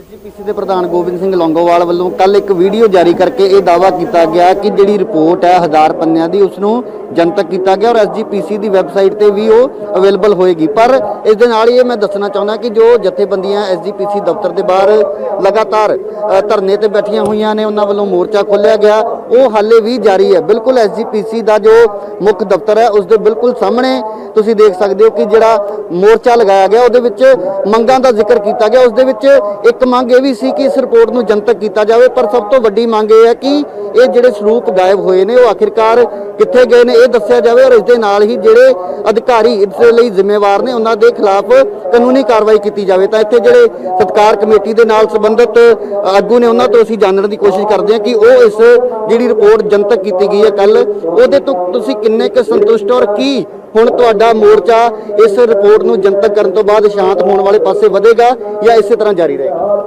ਵੇਖੋ ਜੀ, ਪਹਿਲਾਂ ਇਸੇ ਦਫ਼ਤਰ ਦੇ ਵਿੱਚ ਪ੍ਰਧਾਨ ਲੰਗੋਵਾਲ ਤੇ ਨਾਲ ਅੰਤਰੀ ਕਮੇਟੀ ਨੇ 10 ਪੇਚਿਆਂ ਦੀ ਰਿਪੋਰਟ ਜਨਤਕ ਕੀਤੀ ਸੀ, ਜਿਹੜੀ ਸ੍ਰੀ ਅਕਾਲ ਤਖ਼ਤ ਸਾਹਿਬ ਨੂੰ ਇਹਨਾਂ ਦੇ ਹਵਾਲੇ ਕਰ ਦਿੱਤੀ ਦੋਸ਼ੀਆਂ ਦੀ, ਕਿਉਂਕਿ ਇਹ ਰਿਪੋਰਟ ਜਥੇਦਾਰ ਨੂੰ ਆਪਣੇ ਕੋਲ ਰੱਖ ਕਰਕੇ ਇਹਨਾਂ ਦੇ ਉੱਪਰ ਕਾਰਵਾਈ ਕਰਨੀ ਚਾਹੀਦੀ ਸੀ, ਕਿਉਂਕਿ ਮੇਨ ਸੁਪਰੀਮ ਕੋਰਟ ਸ੍ਰੀ ਅਕਾਲ ਤਖ਼ਤ ਸਾਹਿਬ ਸਾਡਾ ਬੜਾ ਸਿਰ ਝੁਕਦਾ ਸ੍ਰੀ ਅਕਾਲ ਤਖ਼ਤ ਸਾਹਿਬ ਅਕਾਲ ਤਖ਼ਤ ਸਾਹਿਬ ਵੱਲੋਂ ਤਾਂ ਉਹਨਾਂ ਨੂੰ ਜਿਹੜੀ ਧਾਰਮਿਕ ਸਜ਼ਾ ਵੀ ਸੁਣਾ ਦਿੱਤੀ ਗਈ ਹੈ, ਫਿਰ ਵੀ ਤੁਸੀਂ ਹਾਲੇ ਕਾਨੂੰਨੀ ਕਾਰਵਾਈ ਦੀ ਮੰਗ ਕਰ ਰਹੇ ਇਹ ਉਹ 16 ਦੀ ਸੁਣਾਈ ਗਈ ਹੈ, ਜਿਹੜੀ 16 ਦੇ ਵਿੱਚ ਰਾਮਸਰ ਘਟਨਾ ਵਾਪਰੀ ਸੀ ਉਹਦੀ ਸੁਣਾਈ ਗਈ, ਪਰ ਉੱਤੇ ਵੀ ਨਹੀਂ ਗਏ ਕਿ ਤੁਸੀਂ ਸ੍ਰੀ ਅਖੰਡ ਪਾਠ ਸਾਹਿਬ ਕਰਾ ਲਓ, ਤੁਸੀਂ ਭਾਂਡੇ ਦੀ ਸੇਵਾ ਕਰ ਲਓ, ਝਾੜੂ ਦੀ ਸੇਵਾ ਕਰ ਲਓ। ਇਹ ਇਦਾਂ ਦੀ ਸਜ਼ਾਵਾਂ ਇਹਨਾਂ ਨੂੰ ਚਾਹੀਦੀਆਂ ਸਨ, ਕਿਉਂਕਿ ਇਹ ਖੁਦ ਆਪ ਧਰਮ ਦੇ ਠੇਕੇਦਾਰ ਬਣ ਕੇ ਬੈਠੇ ਸਨ। ਇੱਕ ਹੋਰ ਸਵਾਲ, ਐਸਜੀਪੀਸੀ ਦੇ ਕਈ ਮੈਂਬਰਾਂ ਨੇ ਵੀ ਇਹ ਚੇਤਾਵਨੀ ਦਿੱਤੀ ਸੀ ਕਿ 18 ਤਰੀਕ ਤੱਕ ਜੇ ਜਨਤਕ ਨਹੀਂ ਕੀਤੀ ਜਾਂਦੀ ਰਿਪੋਰਟ ਤਾਂ ਅਸੀਂ ਵੀ ਮੋਰਚਾ ਖੋਲਾਂਗੇ। ਤੁਹਾਨੂੰ ਲੱਗਦਾ ਕਿਤੇ ਨਾ ਕਿਤੇ ਐਸਜੀਪੀਸੀ ਦੇ ਉੱਪਰ ਦਬਾਅ ਬਣਦਾ ਜਾ ਰਿਹਾ, ਇਸ ਕਰਕੇ ਇਹਨਾਂ ਨੂੰ ਰਿਪੋਰਟ ਜਨਤਕ ਹਾਂ, ਜਿਹੜੇ ਉਹ 15 ਜਾਂ 16 ਮੈਂਬਰ ਇਹਨਾਂ ਦੇ ਵਿੱਚੋਂ ਗੁਰੂ ਗ੍ਰੰਥ ਸਾਹਿਬ ਦੇ ਸਤਿਕਾਰ ਨੂੰ ਮੁੱਖ ਰੱਖਦਿਆਂ ਹੋਇਆਂ ਗੁਰਮਤਿਆਦਾ ਅਨੁਸਾਰ ਪਹਿਰਾ ਦੇ ਰਹੇ ਨੇ। ਇਦਾਂ ਹੀ ਜਦੋਂ ਹੁਣ ਜਥੇਬੰਦੀਆਂ ਦਾ ਇਹ ਮੋਰਚੇ ਦੇ ਕਰਕੇ ਰੁਝਾਨ ਵਧਦਾ ਜਾ ਰਿਹਾ, ਕਿਉਂਕਿ ਪਹਿਲਾਂ ਕਿਸਾਨਾਂ ਵੱਲੋਂ ਧਰਨੇ ਲਾਏ ਗਏ ਸਨ, ਇੱਧਰ ਰੁਝਾਨ ਘੱਟ ਸੀ, ਹੁਣ ਸਾਰਿਆਂ ਦਾ ਧਿਆਨ ਇੱਧਰ ਹੋ ਗਿਆ ਵਾ। ਪ੍ਰਧਾਨ ਵੱਲੋਂ ਯੂ ਟਰਨ ਲਿਆ ਗਿਆ ਸੀ। ਸਭ ਤੋਂ ਪਹਿਲਾਂ ਉਹਨਾਂ ਨੇ ਖੁਦ ਪ੍ਰੈਸ ਕਾਨਫਰੰਸ ਕਰਕੇ ਇਹ ਗੱਲ ਕਹੀ ਸੀ ਕਿ ਜਿਹੜੇ ਵੀ ਸੰਬੰਧਿਤ ਅਧਿਕਾਰੀ ਨੇ ਜਿਨ੍ਹਾਂ ਦੀ ਜਿਹੜੀ ਅਣਗਹਿਲੀ ਪਾਈ ਗਈ ਤਾਂ ਉਹਨਾਂ ਦੇ ਖਿਲਾਫ ਫੌਜਦਾਰੀ ਕੇਸ ਦਰਜ ਕਰਵਾਏ ਜਾਣਗੇ, ਪਰ ਬਾਅਦ ਦੇ ਵਿੱਚ ਕੁਝ ਦਿਨ ਬਾਅਦ ਐਸਜੀਪੀਸੀ ਦੇ ਪ੍ਰਧਾਨ ਵੱਲੋਂ ਕਿਹਾ ਗਿਆ ਕਿ ਮਰਿਆਦਾ ਦੇ ਮੁਤਾਬਕ ਉਹਨਾਂ ਦੇ ਖਿਲਾਫ ਕਾਰਵਾਈ ਹੋਏਗੀ, ਜਿਸ ਨੂੰ ਲੈ ਕੇ ਸਿੱਖ ਜਥੇਬੰਦੀਆਂ ਦੇ ਵਿੱਚ ਰੋਸ ਸੀ। ਔਰ ਅੱਜ ਵੀ ਇਹਨਾਂ ਦੀ ਇੱਕੋ ਮੰਗ ਹੈ ਕਿ ਰਿਪੋਰਟ ਭਾਵੇਂ ਜਨਤਕ ਕਰ ਦਿੱਤੀ ਗਈ ਹੈ, ਪਰ ਜਦੋਂ ਤੱਕ ਉਹਨਾਂ ਸੰਬੰਧਿਤ ਅਧਿਕਾਰੀਆਂ ਖਿਲਾਫ FIR ਦਰਜ ਨਹੀਂ ਕੀਤੀ ਜਾਂਦੀ ਉਦੋਂ ਤੱਕ ਜਥੇਬੰਦੀਆਂ ਦਾ ਇਹ ਮੋਰਚਾ ਇਸੇ ਤਰ੍ਹਾਂ ਜਾਰੀ ਰਹੇਗਾ। ਜੀ, ਕੈਮਰਾਮੈਨ ਹਨੀਸ਼ ਕੁਮਾਰ ਦੇ ਨਾਲ ਰਾਜੀਵ ਸ਼ਰਮਾ, ਨਿਊਜ਼ 18 ਅੰਮ੍ਰਿਤਸਰ। ਤਾਂ ਪਾਵਨ ਸਰੂਪਾਂ ਦੇ ਮਾਮਲੇ ਦੇ ਵਿੱਚ ਧਰਨਾ ਪ੍ਰਦਰਸ਼ਨ ਜਿਹੜੀਆਂ ਸਿੱਖ ਜਥੇਬੰਦੀਆਂ ਨੇ ਉਹਨਾਂ ਦੇ ਵੱਲੋਂ ਕੀਤਾ ਜਾ ਰਿਹਾ ਹੈ, ਪਰ ਇਸ ਸਭ ਦੇ ਵਿੱਚ ਵਾਲੀ ਗੱਲ ਕਿਸਾਨਾਂ ਦੀ ਵੀ ਕਰਾਂਗੇ। ਕਿਸਾਨ ਧਰਨਾ ਪ੍ਰਦਰਸ਼ਨ ਲਗਾਤਾਰ ਕਰ ਰਹੇ ਨੇ। ਕਿਸਾਨਾਂ ਦੇ ਵੱਲੋਂ ਪੰਜਾਬ ਭਰ ਦੇ ਵਿੱਚ 1 ਅਕਤੂਬਰ ਤੋਂ ਰੇਲ ਰੋਕੋ ਜਿਹੜਾ ਅੰਦੋਲਨ ਸ਼ੁਰੂ ਕੀਤਾ ਗਿਆ ਉਹ ਲਗਾਤਾਰ ਜਾਰੀ ਹੈ। ਦਿਨ ਰਾਤ ਰੇਲਵੇ ਟਰੈਕਸ ਦੇ ਉੱਤੇ ਤੇ ਵੱਖ-ਵੱਖ ਥਾਵਾਂ ਦੇ ਉੱਤੇ ਧਰਨੇ ਪ੍ਰਦਰਸ਼ਨ ਕਿਸਾਨਾਂ ਦੇ ਵੱਲੋਂ ਕੀਤੇ ਜਾ ਰਹੇ ਨੇ। 7 ਤਸਵੀਰਾਂ ਤੁਹਾਨੂੰ ਦਿਖਾ ਰਹੇ ਹਾਂ ਤੁਹਾਡੀ ਟੀਵੀ ਸਕਰੀਨ ਦੇ ਉੱਤੇ। ਪੰਜਾਬ ਭਰ ਦਾ ਹਾਲ ਤਕਰੀਬਨ ਕੁਝ ਅਜਿਹੀਆਂ ਤਸਵੀਰਾਂ ਨੇ, ਕਿਤੇ ਰੋਡ ਦੇ ਉੱਤੇ ਆ ਕੇ ਕਿਸਾਨ ਪ੍ਰਦਰਸ਼ਨ ਕਰ ਰਹੇ ਨੇ, ਕਿਤੇ ਰੇਲਵੇ ਟਰੈਕ ਦੇ ਉੱਤੇ ਬੈਠ ਕੇ ਪ੍ਰਦਰਸ਼ਨ ਕੀਤਾ ਜਾ ਰਿਹਾ। 22 ਦੇ 22 ਜ਼ਿਲ੍ਹਿਆਂ 'ਚ ਵੱਖ-ਵੱਖ ਥਾਵਾਂ ਦੇ ਉੱਤੇ, ਇੱਕ ਜ਼ਿਲ੍ਹੇ 'ਚ 4-4 5-5 ਥਾਵਾਂ ਦੇ ਉੱਤੇ ਜਿਹੜਾ ਰੇਲਵੇ ਟਰੈਕ ਨੂੰ ਜਾਮ ਕੀਤਾ ਗਿਆ ਕਿਸਾਨਾਂ ਦੇ ਵੱਲੋਂ। ਖਾਸ ਤੌਰ ਤੇ ਜਿਹੜੀਆਂ ਮੇਨ ਰੇਲਵੇ ਟਰੈਕਸ ਨੇ ਜਿਹੜੇ ਪੰਜਾਬ ਨੂੰ ਰੇਲਵੇ ਦੇ ਜ਼ਰੀਏ ਹੋਰ ਦੇਸ਼ ਦੇ ਹੋਰ ਸੂਬਿਆਂ ਦੇ ਨਾਲ ਜੋੜਦੇ ਨੇ, ਉਹ ਬਿਲਕੁਲ ਪੂਰੀ ਤਰ੍ਹਾਂ ਬਲੌਕ ਨੇ। ਅਸੀਂ ਚਾਹੇ ਅੰਮ੍ਰਿਤਸਰ ਦਿੱਲੀ ਦਾ ਜ਼ਿਕਰ ਕਰ ਲਈਏ, ਵਾਇਆ ਅੰਬਾਲਾ ਹੋ ਕੇ ਜਿਹੜਾ ਪੂਰਾ ਟਰੈਕ ਹੈ, ਇਸ ਟਰੈਕ ਦੇ ਉੱਤੇ ਤਾਂ ਘੱਟੋ-ਘੱਟ ਤੁਸੀਂ ਕਹਿ ਸਕਦੇ ਹੋ ਕਿ ਦਰਜਨ ਥਾਵਾਂ ਤੇ ਹੋ ਸਕਦਾ ਕਿ ਪ੍ਰਦਰਸ਼ਨ ਹੋ ਰਿਹਾ ਹੋਵੇ, ਕਿਉਂਕਿ ਰਾਜਪੁਰਾ ਹੈਗਾ, ਫਤਿਹਗੜ੍ਹ ਸਾਹਿਬ ਜ਼ਿਲ੍ਹਾ ਆਉਂਦਾ, ਉੱਥੇ ਵੀ ਹੈਗਾ ਪ੍ਰਦਰਸ਼ਨ ਰੇਲਵੇ ਟਰੈਕ ਤੇ, ਫਿਰ ਖੰਨੇ ਵੀ ਹੈਗਾ, ਲੁਧਿਆਣਾ ਵੀ ਹੈਗਾ, ਜਲੰਧਰ ਵੀ ਹੈਗਾ, ਅੰਮ੍ਰਿਤਸਰ ਵੀ ਬੈਠੇ ਨੇ। ਤਾਂ ਵੱਖ-ਵੱਖ ਥਾਵਾਂ ਦੇ ਉੱਤੇ ਤਾਂ ਰੇਲਵੇ ਟਰੈਕ ਪੂਰੀ ਤਰ੍ਹਾਂ ਦੇ ਨਾਲ ਬਾधित ਹੈ। ਉਸੇ ਤਰੀਕੇ ਨਾਲ ਜਿਹੜੇ ਦੂਜੇ ਰੇਲਵੇ ਟਰੈਕ ਹੈਗੇ ਨੇ ਬਠਿੰਡਾ ਹੋ ਕੇ ਨਿਕਲਦੇ ਨੇ, ਉਧਰ ਵੀ ਸਾਰੇ ਪਾਸੇ ਜਿਹੜੇ ਕਿਸਾਨਾਂ ਦੇ ਵੱਲੋਂ ਧਰਨੇ ਪ੍ਰਦਰਸ਼ਨ ਕੀਤੇ ਜਾ ਰਹੇ ਨੇ। ਤੇ 7 ਤਸਵੀਰਾਂ ਨੇ ਕਿਸੇ ਥਾਂ ਦੇ ਉੱਤੇ ਰੋਡ ਦੇ ਉੱਤੇ ਆ ਕੇ ਕਿਸਾਨਾਂ ਦੇ ਵੱਲੋਂ ਟਰੈਕਟਰ ਮਾਰਚ ਕੱਢਿਆ ਜਾ ਰਿਹਾ ਹੈ, ਕਿਤੇ ਅਰਧਨਗਨ ਹੋ ਕੇ ਪ੍ਰਦਰਸ਼ਨ ਕੀਤਾ ਜਾ ਰਿਹਾ ਹੈ। ਕਿਸਾਨਾਂ ਦਾ ਸਾਫ਼ ਕਹਿਣਾ ਕਿ ਜਦੋਂ ਤੱਕ ਕੇਂਦਰ ਦੀ ਸਰਕਾਰ ਕਾਨੂੰਨ ਵਾਪਸ ਨਹੀਂ ਲੈਂਦੀ ਉਹ ਆਪਣਾ ਸੰਘਰਸ਼ ਇਸ ਤਰ੍ਹਾਂ ਹੀ ਜਾਰੀ ਰੱਖਣਗੇ। 6ਵੇਂ ਦਿਨ ਵੀ ਕਿਸਾਨ ਜਿਹੜੇ ਰੇਲ ਮਾਰਗਾਂ ਅਤੇ ਸੜਕਾਂ ਤੇ ਡਟੇ ਹੋਏ ਨੇ। ਕੱਲ 31 ਕਿਸਾਨ ਜਥੇਬੰਦੀਆਂ ਦੀ ਮੀਟਿੰਗ ਹੋਣੀ ਹੈ, ਅਗਲੀ ਰਣਨੀਤੀ ਤਿਆਰ ਕੀਤੀ ਜਾਵੇਗੀ। ਫਿਲਹਾਲ ਅਣਮਿੱਥੇ ਸਮੇਂ ਲਈ ਜਿਹੜਾ ਰੇਲ ਲਾਈਨਾਂ ਤੇ ਇਹ ਬੈਠੇ ਨੇ। ਫਿਲਹਾਲ ਸੰਗਰੂਰ ਜ਼ਿਲ੍ਹੇ ਦੇ ਸੁਨਾਮ ਦੇ ਵਿੱਚ BKU ਉਗਰਾਹਾਂ ਗਰੁੱਪ ਦੀ ਮੀਟਿੰਗ ਇਹ ਚੱਲ ਰਹੀ ਹੈਗੀ। ਸਾਰੇ ਆਗੂ ਜਿਹੜੇ ਮੌਜੂਦ ਨੇ ਇੱਥੇ, ਪੰਜਾਬ ਦੇ ਪ੍ਰਧਾਨ ਜਿਹੜੇ ਜੋਗਿੰਦਰ ਸਿੰਘ ਉਗਰਾਹਾਂ ਵੀ ਪਹੁੰਚੇ ਹੋਏ ਨੇ। ਮੀਟਿੰਗ ਲਗਾਤਾਰ ਇਹਨਾਂ ਦੀ ਚੱਲ ਰਹੀ ਹੈ, ਅਗਲੀ ਰਣਨੀਤੀ ਬਣਾਈ ਜਾ ਰਹੀ ਹੈ ਕਿ ਕਿਸ ਤਰ੍ਹਾਂ ਦਾ ਅਗਲਾ ਪ੍ਰੋਗਰਾਮ ਰਹੇਗਾ ਤੇ 31 ਜਥੇਬੰਦੀਆਂ ਨਾਲ ਕਿਸ ਤਰ੍ਹਾਂ ਦੀ ਉਹਨਾਂ ਨੇ ਗੱਲਬਾਤ ਕਰਨੀ ਹੈ।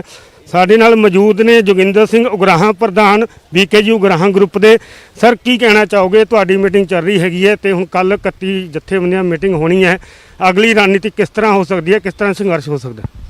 ਅਗਲੀ ਰਣਨੀਤੀ ਹੈ, ਪੰਜਾਬ ਦੇ ਵਿੱਚ ਤਾਂ ਇਹ ਮੋਰਚਾ ਚੱਲਦੀ ਰਿਹਾ ਅੱਜ ਹਰਿਆਣਾ ਦੇ ਵਿੱਚ ਉਹ ਚਟਾਲਿਆਂ ਨੂੰ ਘੇਰਨ ਜਾ ਰਹੇ ਨੇ ਹਰਿਆਣੇ ਦੇ ਜਥੇਬੰਦੀਆਂ, ਤੇ ਇਧਰੋਂ ਸਾਡੇ ਬੁਲਾਰੇ ਵੀ ਜਾ ਰਹੇ ਆ ਉਹਨਾਂ ਨੂੰ ਮਦਦ ਕਰਨ। ਇਧਰੋਂ ਅਸੀਂ ਅੱਜ ਬੁਲਾਰੇ ਭੇਜਾਂਗੇ, ਤੇ ਜਦੋਂ ਉਹਨਾਂ ਦਾ ਮੋਰਚਾ ਚੱਲ ਪਿਆ ਫਿਰ ਅਸੀਂ ਮਦਦ ਕਿੰਨੀ ਭੇਜਣੀ ਹੈ, ਕਿੱਥੋਂ ਭੇਜਣੀ ਹੈ, ਉਹ ਤੈਅ ਕਰਾਂਗੇ। ਪ੍ਰਧਾਨ ਜੀ, ਇਹ ਵੀ ਗੱਲ ਸਾਹਮਣੇ ਆਈ ਸੀ ਕਿ ਕੇਂਦਰ ਤੋਂ ਵੀ ਕੋਈ ਸੁਨੇਹਾ ਆਇਆ ਹੈਗਾ, ਤੁਸੀਂ ਗੱਲਬਾਤ ਕਰ ਸਕਦੇ ਹੈਗੇ, ਕਿਉਂਕਿ ਪੰਜਾਬ ਇਕਾਈ ਨੂੰ ਤਾਂ ਤੁਸੀਂ ਠੁਕਰਾ ਦਿੱਤਾ ਬੀਜੇਪੀ ਦੀ। ਦੇਖੋ ਉਧਰੋਂ ਸੁਨੇਹਾ ਵੀ ਆਇਆ ਤੇ ਉਹਨਾਂ ਨੇ ਸਾਡਾ ਮੇਲ ਵੀ ਮੰਗੀ ਸੀ, ਮੇਲ ਅਸੀਂ ਭੇਜਤੀ। ਮੇਲ ਦੇ ਉੱਤੇ ਸਾਨੂੰ ਜਿਹੜਾ ਮੈਸੇਜ ਰਿਟਨ ਆਉਣਾ ਸੀ ਉਹ ਅਜੇ ਤੱਕ ਨਹੀਂ ਆਇਆ। ਤਾਂ ਜੀ ਤੁਸੀਂ ਬੀਕੇਯੂ ਉਗਰਾਹਾਂ ਦੇ ਪੰਜਾਬ ਦੇ ਪ੍ਰਧਾਨ ਹੈਗੇ, ਤਾਂ ਜਿਹੜੀ ਕੱਲ ਇਹ ਜਥੇਬੰਦੀਆਂ ਨਾਲ ਮੀਟਿੰਗ ਹੋਣੀ ਹੈ ਉਹਦੇ ਵਿੱਚ ਤੁਸੀਂ ਆਪਦੀ ਮੰਗ ਕੀ ਰੱਖ ਸਕਦੇ ਹੈਗੇ? ਤੁਹਾਡੀ ਸਲਾਹ ਕੀ ਹੈ? ਜਿਵੇਂ ਜ਼ਿਲ੍ਹੇ ਦੀ ਵੀ ਮੀਟਿੰਗ ਹੋ ਚੁੱਕੀ ਹੈ। ਸਾਡੀ ਮੰਗ ਜੇ ਮਤਲਬ ਇਹ ਵੀ ਇਹ ਉੱਥੇ ਮੰਗ ਥੋੜੀ ਰੱਖਣੀ, ਅਸੀਂ ਉਹਨਾਂ ਤੋਂ ਮੰਗ ਥੋੜੀ ਕਰਨੀ ਹੈ ਵੀ ਅਸੀਂ ਤਾਂ ਆਪਦੀ ਸਲਾਹ ਦੇਣੀ। ਸਲਾਹ ਤੇ ਅਸੀਂ ਦੇਖਾਂਗੇ ਵੀ ਇਹ ਅੰਦੋਲਨ ਚੱਲਣਾ ਚਾਹੀਦਾ, ਜਾਰੀ ਰੱਖਣਾ ਚਾਹੀਦਾ, ਉਹ ਅਸੀਂ ਤੈਅ ਕਰਨੀ ਹੈ ਜੀ। ਅੱਜ ਅਸੀਂ ਆਪ ਬੈਠਣਾ, ਅੱਜ ਤੈਅ ਕਰਾਂਗੇ ਵੀ ਕੀ ਬਣਾਈਏ ਸਕੀਮ, ਸਾਰਾ ਜਾਇਜ਼ਾ ਲੈਣਾ, ਕਿੰਨੇ ਨਾਕੇ ਆਪਣੇ 40 ਨਾਕੇ ਚੱਲ ਰਹੇ ਨੇ, ਉੱਥੇ ਕਿਵੇਂ ਉਤਸ਼ਾਹ ਹੈ ਤੇ ਕਿਹੜੇ ਨਾਕੇ ਛੱਡ ਦਈਏ, ਕਿਹੜੇ ਤੇ ਹੋਰ ਨਵਿਆਂ ਤੇ ਲਾ ਦਈਏ, ਇਹ ਸਾਰੀ ਪਹਿਲਾਂ ਅਸੀਂ ਤੈਅ ਕਰਾਂਗੇ, ਫਿਰ ਉੱਥੇ ਪ੍ਰਪੋਜ਼ਲ ਰੱਖਾਂਗੇ। ਜਿਹੜੀ ਉੱਥੇ ਪਾਸ ਹੋਊਗੀ ਉਹਦੇ ਨਾਲ ਅਸੀਂ ਤਾਲਮੇਲ ਕਰ ਸਕਦੇ ਹਾਂ ਐਕਸ਼ਨ। ਦੇਖ ਸਕਦੇ ਹੋ ਕਿ ਤਸਵੀਰਾਂ ਰਾਹੀਂ ਕਿ ਮੀਟਿੰਗ ਜਿਹੜੀ ਸੰਗਰੂਰ ਇਹ ਜ਼ਿਲ੍ਹੇ ਦੀ ਇਹ ਚੱਲ ਰਹੀ ਹੈਗੀ, ਤੇ ਪ੍ਰਧਾਨ ਨਾਲ ਸਾਡੀ ਖਾਸ ਗੱਲਬਾਤ ਹੋਈ ਹੈ। ਉਹਨਾਂ ਦਾ ਇਹ ਮੰਨਣਾ ਹੈਗਾ ਕਿ ਕੱਲ 31 ਕਿਸਾਨ ਜਥੇਬੰਦੀਆਂ ਦੀ ਮੀਟਿੰਗ ਹੋਵੇਗੀ, ਉਸ ਤੋਂ ਬਾਅਦ ਅਗਲੀ ਰਣਨੀਤੀ ਬਣਾਈ ਜਾਵੇਗੀ। ਫਿਲਹਾਲ ਇਹਨਾਂ ਨੇ ਇਹ ਵੀ ਦੱਸਿਆ ਹੈਗਾ ਕਿ ਹਰਿਆਣਾ ਦੇ ਵਿੱਚ ਵੀ ਕਿਸਾਨਾਂ ਦਾ ਸੰਘਰਸ਼ ਚੱਲ ਚੁੱਕਿਆ ਹੈ, ਉੱਥੇ ਵੀ ਉਹ ਸਹਿਯੋਗ ਦੇਣ ਵਾਸਤੇ ਜਾਣਗੇ। ਕੇਂਦਰ ਵੱਲੋਂ ਵੀ ਜਿਹੜਾ ਉਹਨਾਂ ਨੂੰ ਸੁਨੇਹਾ ਮਿਲਿਆ ਗੱਲਬਾਤ ਕਰਨ ਵਾਸਤੇ, ਉਹ ਮੇਲ ਵੀ ਉਹਨਾਂ ਨੇ ਭੇਜੀ ਗਈ ਹੈ ਕਿਸਾਨਾਂ ਵੱਲੋਂ। ਤਾਂ ਅਗਲੀ ਰਣਨੀਤੀ ਕਿਸ ਤਰ੍ਹਾਂ ਇਹ ਬਣਦੀ ਹੈ ਉਹ ਕੱਲ੍ਹ ਪਤਾ ਚੱਲੇਗਾ। ਕੈਮਰਾਮੈਨ ਹਰਜਿੰਦਰ ਧੀਮਾਨ ਦੇ ਨਾਲ ਰਾਕੇਸ਼ ਕੁਮਾਰ, ਨਿਊਜ਼ 18 ਪੰਜਾਬ, ਸੰਗਰੂਰ। ਤਾਂ ਪੰਜਾਬ ਭਰ ਦੇ ਵਿੱਚ ਧਰਨੇ ਪ੍ਰਦਰਸ਼ਨ ਜਾਰੀ ਨੇ। ਵੱਖ-ਵੱਖ ਥਾਵਾਂ ਦਾ ਹਾਲ ਅਸੀਂ ਨਿਊਜ਼ 18 ਦੇ ਜ਼ਰੀਏ ਤੁਹਾਡੇ ਤੱਕ ਪਹੁੰਚਾ ਰਹੇ ਹਾਂ ਕਿ ਇਸ ਸਮੇਂ ਕਿਸਾਨ ਕਿਹੜੀਆਂ ਥਾਵਾਂ ਦੇ ਉੱਤੇ ਕਿੱਥੇ-ਕਿੱਥੇ ਬੈਠੇ ਹੋਏ ਨੇ, ਕਿਵੇਂ ਪ੍ਰਦਰਸ਼ਨ ਕਰ ਰਹੇ ਨੇ। ਪਰ ਇਸ ਸਭ ਦੇ ਵਿਚਾਲੇ ਪੰਜਾਬ ਤੱਕ ਸੀਮਿਤ ਨਹੀਂ ਹੈ ਧਰਨੇ ਪ੍ਰਦਰਸ਼ਨ, ਬਲਕਿ ਹਰਿਆਣਾ ਦੇ ਵਿੱਚ ਵੀ ਧਰਨੇ ਪ੍ਰਦਰਸ਼ਨ ਹੋ ਰਹੇ ਨੇ। ਸਿਰਸਾ ਦੇ ਵਿੱਚ ਵੀ ਕਿਸਾਨਾਂ ਦੇ ਵੱਲੋਂ ਖੇਤੀ ਕਾਨੂੰਨਾਂ ਦੇ ਖਿਲਾਫ ਮੋਰਚਾ ਖੋਲ੍ਹਿਆ ਗਿਆ ਹੈ ਤੇ ਹੁਣ ਹਰਿਆਣਾ ਦੇ ਡਿਪਟੀ ਸੀਐਮ ਦੁਸ਼ਯੰਤ ਚੌਟਾਲਾ ਦੀ ਕੋਠੀ ਦਾ ਘਿਰਾਓ ਕਰਨ ਦੀ ਵੀ ਤਿਆਰੀ ਕੀਤੀ ਜਾ ਰਹੀ ਹੈ ਕਿਸਾਨ ਆਗੂਆਂ ਦੇ ਵੱਲੋਂ। ਊਰਜਾ ਮੰਤਰੀ ਦੀ ਵੀ ਕੋਠੀ ਦਾ ਘਿਰਾਓ ਕਰਨ ਦੀ ਤਿਆਰੀ ਕੀਤੀ ਜਾ ਰਹੀ ਹੈ। ਖੇਤੀ ਕਾਨੂੰਨ ਵਾਪਸ ਲੈਣ ਦੀ ਮੰਗ ਕਰ ਰਹੇ ਨੇ ਕਿਸਾਨ, ਤੇ 17 ਕਿਸਾਨ ਜਥੇਬੰਦੀਆਂ ਪ੍ਰਦਰਸ਼ਨ ਕਰ ਰਹੀਆਂ ਨੇ ਹਰਿਆਣਾ ਦੇ ਵਿੱਚ। ਆਲ ਇੰਡੀਆ ਕਿਸਾਨ ਸੰਘਰਸ਼ ਕਮੇਟੀ ਦੇ ਮੈਂਬਰ ਯੋਗਿੰਦਰ ਯਾਦਵ ਦੀ ਅਗਵਾਈ ਦੇ ਵਿੱਚ ਇਹ ਪ੍ਰਦਰਸ਼ਨ ਹੈ। ਕਈ ਕਲਾਕਾਰ ਵੀ ਸਿਰਸਾ ਪਹੁੰਚੇ ਹੋਏ ਨੇ ਤੇ ਕਿਸਾਨਾਂ ਦੇ ਹੱਕ ਦੇ ਵਿੱਚ ਖੜਨ ਦਾ ਦਾਅਵਾ ਤਾਂ ਲਾਜ਼ਮੀ ਤੌਰ ਦੇ ਉੱਤੇ ਕੀਤਾ ਜਾ ਰਿਹਾ ਹੈ। ਤੇ ਇਸ ਵਿਚਾਲੇ ਹੁਣ ਤਿਆਰੀ ਕੀਤੀ ਜਾ ਰਹੀ ਹੈ ਡਿਪਟੀ ਸੀਐਮ ਦੁਸ਼ਯੰਤ ਚੌਟਾਲਾ ਦੀ ਕੋਠੀ ਦਾ ਘਿਰਾਓ ਕਰਨ ਦੀ। खेती ऑर्डिनेंस बिलों के विरोध को लेकर पूरे देश भर में किसान सड़कों पर हैं। सिरसा में भी किसान प्रदर्शन कर रहे हैं। हमारे साथ योगेंद्र यादव भाई यहाँ पे पहुँचे हैं। या साहब यहाँ पे पहुँचे किसानों के साथ, पूरे देश भर में किसान सड़कों के ऊपर आ गए। देश का किसान आंदोलन इस वक्त एक नई अंगड़ाई ले रहा है, एक नए दौर में पहुँच गया है। और ये सिर्फ हरियाणा पंजाब का मामला नहीं है। 25 तारीख को पूरा तमिलनाडु बंद रहा, कर्नाटका एक बार नहीं 2 बार बंद रहा, महाराष्ट्र में जिले जिले में उन्होंने जलाया है। तो ये देशव्यापी किसान आंदोलन का उभार हो रहा है। और आज सरसा में जो किसान आया है, हरियाणा भर का किसान पहुंच रहा है। सरकार ने तमाम बैरियर लगाए हैं, सब कुछ किया है, फिर भी किसान आ रहा है ये कहने के लिए कि जो लोग सत्ता में बैठे हैं उनसे कह रहा है या तो किसान या कुर्सी, दोनों में से कोई एक चूज कर लो, दोनों साथ नहीं चल सकते। दुष्यंत चौटाला, रंजीत सिंह चौटाला, ये जो अपने आप को देवीलाल जी का वारिस बोलते हैं, उनसे कहने आया है कि आप अगर देवीलाल के वारिस हो तो इस्तीफा दो, कुर्सी छोड़ो और नीचे किसानों के बीच आके बैठो। और अगर आपको इन 3 कानूनों का समर्थन करना है, जबकि देश में एक भी किसान संगठन इनके साथ नहीं है, एक भी किसान नेता इन कानूनों के समर्थन में नहीं है, अगर आज देवीलाल के वंशज ऐसे में वो भूमिका अदा करते हैं जो महाभारत में शिखंडी की भूमिका थी, आप इसकी ढाल बनते हो, तो हरियाणा का किसान इस बात को भूलेगा नहीं। ये याद दिलाने के लिए यहाँ पे पहुँच रहा है सरसा में, और इसके बाद उनके घर की तरफ जाएंगे, शांतिपूर्वक तरीके से वहाँ बैठेंगे, डेरा डालेंगे। जैसे पंजाब के किसानों ने प्रकाश सिंह बादल के घर के बाहर डेरा डाल दिया था, उसी तरह से हरियाणा का किसान चौटाला के घर के सामने डेरा डालेगा, कहेगा कुर्सी या किसान चुन लो। क्या लगता है किसानों के नाम पे राजनीति बहुत ज़्यादा हो रही है? राहुल पंजाब में आते हैं, हालांकि दिल्ली जाना चाहिए। मैं तो चाहता हूँ जी और राजनीति हो। मैं तो चाहता हूँ कि प्रधानमंत्री भी ट्रैक्टर लेके आए। चौटाला अपने मुख्यमंत्री हुड्डा जी एसी कमरे के अंदर बंद होके कुछ खास किसानों से बात करते हैं, वो भी बाहर आए ट्रैक्टर लेके, मैं तो स्वागत करता हूँ। और राहुल गांधी जब हरियाणा तक आ गए हैं तो एक गंगानगर हनुमानगढ़ का भी चक्कर लगा लें, वहाँ पे भी देख लें कि किसान को कितना दाम मिल रहा है। तो अच्छी बात है, करें राजनीति। लेकिन सच ये है, ये कांग्रेस बनाम बीजेपी की लड़ाई नहीं है, ये सत्ता बनाम किसान की लड़ाई है। और आज हर नेता को, हर पार्टी को चुनना पड़ेगा कि वो सत्ता के साथ हैं या किसान के साथ हैं। क्या लगता है किसानों के आगे सरकार घुटने टेकेगी, यू टर्न लेगी इस एक्ट को लेकर? सरकार कहती है हमने तो संसद में पास कर दिया। मैंने कहा जैसे आपने पास कर दिया, जितना जल्दी पास हो गया उतना जल्दी फेल भी हो जाएगा। संसद में पास हुआ है, सड़क पे फेल हो जाएगा। देश का किसान इसको फेल करेगा, सरकार को ढुकने टेकने पड़ेंगे। जिस तरह का किसान आंदोलन की लहर इस टाइम पंजाब में है, जो हरियाणा में फैल रही है, चारों तरफ आ रही है, वो लहर सरकार को मजबूर करेगी। किसान जीतेगा। इस देश में किसान की मुखालिफत करके कोई कुर्सी पे नहीं बैठ सकता। बिल्कुल, ये थे योगेंद्र यादव जो कह रहे थे कि पूरे लहर पूरे देश भर में हम किसानों के साथ है, लेकिन सभी पार्टियों को किसानों के साथ बैठना चाहिए और इस मुद्दे के ऊपर राजनीतिक होना कोई गलत नहीं है, राजनीति होनी चाहिए। सिरसा से कैमरामैन राजेश के साथ सूरजबान, न्यूज़ 18। एक बार फिर तो पंजाब ਦਾ ਰੁਖ ਕਰੀਏ ਤਾਂ ਅਕਾਲੀ ਦਲ ਲਗਾਤਾਰ ਕਿਸਾਨਾਂ ਦੇ ਮੁੱਦੇ ਦੇ ਉੱਤੇ ਧਰਨਾ ਪ੍ਰਦਰਸ਼ਨ ਕਰ ਰਿਹਾ ਹੈ। ਕਿਸਾਨਾਂ ਦੇ ਮੁੱਦੇ ਉੱਤੇ ਅਕਾਲੀ ਦਲ ਦੇ ਵੱਲੋਂ ਖੇਤੀ ਬਿੱਲਾਂ ਦਾ ਜ਼ਬਰਦਸਤ ਵਿਰੋਧ ਕੀਤਾ ਜਾ ਰਿਹਾ ਹੈ। ਜਿਵੇਂ ਪਠਾਨਕੋਟ ਦੇ ਵਿੱਚ ਸੜਕਾਂ ਦੇ ਉੱਤੇ ਉਤਰੇ ਨੇ ਅਕਾਲੀ ਵਰਕਰ ਤੇ ਉਹਨਾਂ ਦੇ ਵੱਲੋਂ ਕੇਂਦਰ ਦੀ ਸਰਕਾਰ ਨੂੰ ਘੇਰਿਆ ਗਿਆ, ਬੀਜੇਪੀ ਨੂੰ ਘੇਰਿਆ ਜਾ ਰਿਹਾ ਹੈ। ਪਠਾਨਕੋਟ ਦਾ ਇਲਾਕਾ ਬੀਜੇਪੀ ਦਾ ਇਲਾਕਾ ਆਮ ਤੌਰ ਤੇ ਕਿਹਾ ਜਾਂਦਾ ਹੈ। ਟਿਕਟ ਵੀ ਉੱਥੇ ਬੀਜੇਪੀ ਦੇ ਆਗੂਆਂ ਨੂੰ ਮਿਲਦੀ ਹੈ। ਤੁਸੀਂ ਐਮਪੀ ਦੀ ਇਲੈਕਸ਼ਨ ਦੇਖੋ ਤਾਂ ਉਹ ਵੀ ਪਠਾਨਕੋਟ ਦਾ ਇਲਾਕਾ ਬੀਜੇਪੀ ਦੇ ਖਾਤੇ ਜਾਂਦਾ ਸੀ ਜਦੋਂ ਅਕਾਲੀ ਬੀਜੇਪੀ ਗਠਜੋੜ ਸੀ। ਸਨੀ ਦਿਓਲ ਉੱਥੇ ਐਮਪੀ ਹੈਗੇ ਨੇ, ਪਰ ਹੁਣ ਅਕਾਲੀ ਉੱਥੇ ਸਰਗਰਮ ਹੁੰਦੇ ਨਜ਼ਰ ਆ ਰਹੇ ਨੇ ਤੇ ਅਕਾਲੀ ਵਰਕਰਾਂ ਦੇ ਵੱਲੋਂ ਪਠਾਨਕੋਟ ਦੇ ਵਿੱਚ ਸੜਕਾਂ ਤੇ ਪ੍ਰਦਰਸ਼ਨ ਕੀਤਾ ਗਿਆ। ਹਾਈਵੇ ਤੇ ਬਣੇ ਟੋਲ ਬੈਰੀਅਰ ਨੂੰ ਬੰਦ ਕਰਵਾ ਦਿੱਤਾ ਗਿਆ। ਬਿਨਾਂ ਟੋਲ ਦੇ ਉੱਥੋਂ ਗੱਡੀਆਂ ਲੰਘਾਈਆਂ ਜਾ ਰਹੀਆਂ ਨੇ। ਤਾਂ ਵੱਖ-ਵੱਖ ਥਾਵਾਂ ਦੇ ਉੱਤੇ ਕਿਸਾਨਾਂ ਦੇ ਵੱਲੋਂ ਜਿਹੜੇ ਧਰਨੇ ਪ੍ਰਦਰਸ਼ਨ ਕੀਤੇ ਜਾ ਰਹੇ ਨੇ ਟੋਲ ਪਲਾਜ਼ਿਆਂ ਦੇ ਉੱਤੇ, ਤਾਂ ਪਠਾਨਕੋਟ ਦੇ ਵਿੱਚ ਵੀ ਟੋਲ ਪਲਾਜ਼ਿਆਂ ਦੇ ਉੱਤੇ ਧਰਨੇ ਪ੍ਰਦਰਸ਼ਨ ਕੀਤੇ ਜਾ ਰਹੇ ਨੇ। ਅਕਾਲੀ ਵਰਕਰਾਂ ਦੇ ਵੱਲੋਂ ਟੋਲ ਬੰਦ ਵੀ ਕਰਵਾ ਦਿੱਤਾ ਗਿਆ।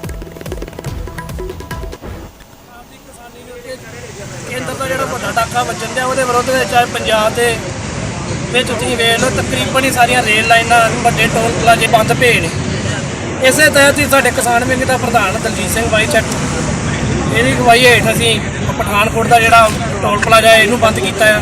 ਕਿਸਾਨਾਂ ਨਾਲ ਹੋ ਰਿਹਾ ਐਡਾ ਵੱਡਾ ਧੱਕਾ ਜਿਹੜਾ ਆ ਉਹਨੂੰ ਕਦੇ ਬਰਦਾਸ਼ਤ ਨਹੀਂ ਕਰੂਗਾ। ਇਹ ਪੰਜਾਬੀ ਉਹ ਪੰਜਾਬੀ ਨੇ ਜਿਨ੍ਹਾਂ ਨੇ ਦੇਸ਼ ਦੀ ਆਜ਼ਾਦੀ ਵਿੱਚ ਬਹੁਤ ਵੱਡਾ ਯੋਗਦਾਨ ਪਾਇਆ। ਜੇ ਦੇਸ਼ ਨੂੰ ਯਾਦ ਕਰਾਉਣਾ ਜਾਣਦੇ ਨੇ ਤੇ ਆਪਣੇ ਤੇ ਹੋ ਰਿਹਾ ਅਤਿਆਚਾਰਾਂ ਨੂੰ ਡੱਕਣ ਦੀ ਵੀ ਜੋ ਹਿਸਾਬ ਰੱਖਦੇ ਨੇ। ਕਿਸਾਨ ਦਾ ਪੁੱਤ ਮੈਂ ਔਰ ਕਿਸਾਨ ਦੇ ਨਾਲ ਖੜਾਂਗਾ। ਜਿਹੜਾ ਇੱਕ ਮੋਦੀ ਸਰਕਾਰ ਵੱਲੋਂ ਆਰਡੀਨੈਂਸ ਪਾਸ ਕੀਤਾ ਗਿਆ ਉਹਦੇ ਵਿਰੁੱਧ ਅਸੀਂ ਜਿਹੜਾ ਟੋਲ ਪਲਾਜ਼ਾ ਅੱਜ ਬੰਦ ਕੀਤਾ ਆ। ਜਿੰਨਾ ਚਿਰ ਆਰਡੀਨੈਂਸ ਜੋ ਸੋਧ ਜਾਂ ਰੱਦ ਨਹੀਂ ਹੁੰਦਾ ਉਹਨਾਂ ਚਿਰ ਸਾਡੇ ਧਰਨੇ ਜਾਰੀ ਰਹਿਣਗੇ।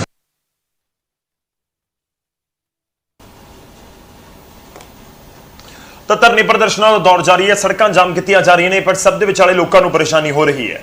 ਪਰ ਹੁਣ ਤੁਹਾਨੂੰ ਲੈ ਕੇ ਚੱਲਦੇ ਹਾਂ ਕਰਨਾਲ, ਜਿੱਥੇ ਕਿਸਾਨਾਂ ਦੇ ਵੱਲੋਂ ਫਸਲ ਲੈ ਕੇ ਮੰਡੀ ਦਾ ਰੁਖ ਕੀਤਾ ਗਿਆ, ਪਰ ਕਰਨਾਲ ਦੇ ਵਿੱਚ ਉਸ ਦੀ ਵਜ੍ਹਾ ਨਾਲ ਵੀ ਜਾਮ ਲੱਗ ਗਿਆ। ਕਿਉਂ? ਕਿਉਂਕਿ ਗੇਟ ਪਾਸ ਨਹੀਂ ਮਿਲ ਰਿਹਾ। ਜੀ ਵੱਡੀ ਖਬਰ ਹੈ, ਇੱਕ ਪਾਸੇ ਸਰਕਾਰਾਂ ਕਹਿ ਰਹੀਆਂ ਨੇ ਕਿ ਖਰੀਦ ਬਿਲਕੁਲ ਸਹੀ ਤਰੀਕੇ ਨਾਲ ਚੱਲ ਰਹੀ ਹੈ, ਸਹੀ ਤਰੀਕੇ ਨਾਲ ਹੋਏਗੀ, ਬਿੱਲ ਦਾ ਕੋਈ ਫਰਕ ਨਹੀਂ, ਕੋਈ ਕਾਨੂੰਨ ਦਾ ਕੋਈ ਫਰਕ ਨਹੀਂ। ਪਰ ਇਸ ਸਭ ਦੇ ਵਿਚਾਲੇ ਕਰਨਾਲ ਦੀ ਅਨਾਜ ਮੰਡੀ ਦੀਆਂ ਤਸਵੀਰਾਂ ਤੁਹਾਨੂੰ ਦਿਖਾ ਰਹੇ ਹਾਂ।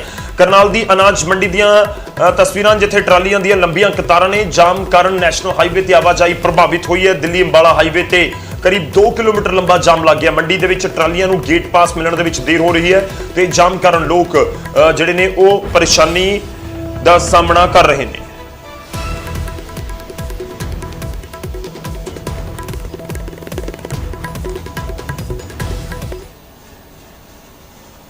ਇੱਕ ਛੋਟੇ ਜਿਹੇ ਬ੍ਰੇਕ ਲਈ ਰੁਕ ਰਹੇ ਹਾਂ, ਫੌਰਨ ਹਾਜ਼ਰ ਹੋਵਾਂਗੇ ਕੁਝ ਹੋਰ ਖਬਰਾਂ ਦੇ ਨਾਲ।